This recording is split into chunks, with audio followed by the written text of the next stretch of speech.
Hi, I'm Ross O'Brien with the Economist Corporate Network. We're here in Sydney wrapping up our look at technology and innovation in Australia, cloudy with a chance of globalization, a meeting sponsored by Pacnet. Now, John, we've had a lot of discussion about the fortune of Australia and the good fortune. Is Australia still going to be the lucky country in the coming years? To some extent, definitely. The proximity to Asia is a great opportunity, but yet also a great challenge to the Australian economy. But there are vulnerabilities in the Australian sector, the Australian economy. The household sector is indebted. The mining investment boom is coming to an end. I think people realise, on public and private side of that fence, realise that productivity growth going forward is needed. It needs to be the focus, and I think that's where technology needs to play a role. Now, Jim, in the use of technology, you are of the belief that Australian enterprises tend to get it. They're mature, they've got a vision for how technology can be used as an efficiency enabler.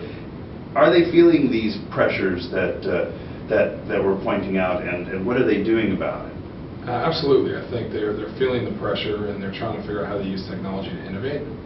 And they have a willingness to actually adopt the new tools and technology that come out. And if you look at the investment of cloud and technology firms into the Australian market, it's been almost a bit of a chicken and the egg. And now you actually have the products and services here, and you're seeing a very aggressive use case. When we launched our newest network product, it is by far the biggest uptake from Australian enterprises. So we see that day to day in our business. We also heard from our fellow panelists from Amazon Web Services that the Sydney area is Amazon Web Services' fastest growing region in the world.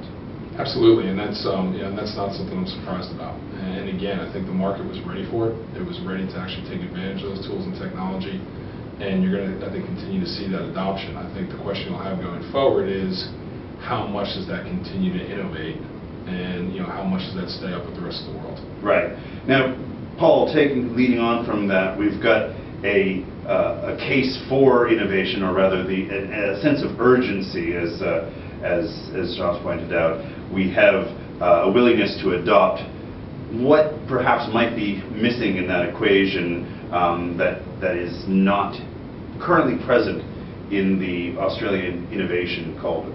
So I think you're seeing a lot of the bigger companies happy to adopt, but the innovation that we've come to expect from places like Silicon Valley, like Israel, is not here because you have this oligopoly-dominated market, and it's a fairly fragile system. You've got at the top, it's big, fat, and lazy, and at the bottom, where you'd expect super nimble companies to be coming up, there really isn't that much there. And given the 24 years, I think you guys said, of growth, you would expect the whole economy to be benefiting, but really there's a layer on top that has benefited a whole lot more. Now, lightning round, fellas. John, next year, what's your main what's your main risk? What is the one black swan event that you're worried about with the Australian economic outlook? We expect the central bank to raise interest rates next year. Australians love credit. They're heavily indebted. That will need to be a very cautious process. Probably has to happen next year, but very cautious. And given that high level of indebtedness, if anything was to go wrong, that's where it would come from. Okay.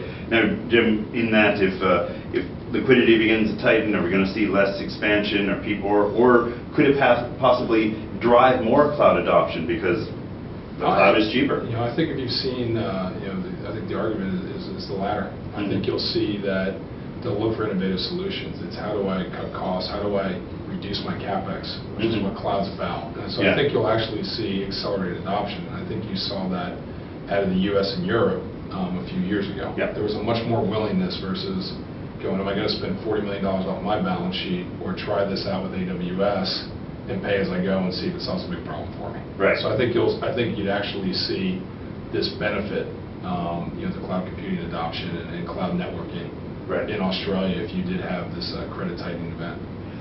Paul, necessity is the mother of invention. Does this Crunch time for the Australian economy mean that innovation might finally start to blossom more?